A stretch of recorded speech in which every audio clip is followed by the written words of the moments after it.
ఏమైంది భవాని? పొద్దుడు చూండి వెళ్తలేవు, నీ కోసం చూస్తాను నేను. ఏమైంది? మీ ఆరాల్ని కొట్టిండా మీ బావ? మంచిగా లొల్లి పెట్టుకున్నారా? చెప్పవేందే? ఏం చెప్పాలి అత్తమ్మ, ఇంట్లోకి వెళ్ళి వెళ్ళలేని పరిస్థితి ఉన్నది, అందుకే రాలేదు. బా ఏమి కాదు చేసినవే. ఆ అంగాడేసుడు చెప్పులాడేసుడు, మనం చెప్పే చెప్పుడు మాటలకు ఆ శ్రీకాంత్ గారు మస్తు నమ్మిండే.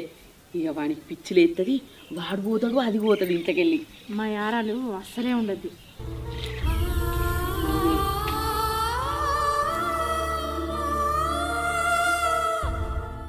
మీ ఆరాలు చావాలి, మీ బావ పిచ్చిలేసిపోవాలి.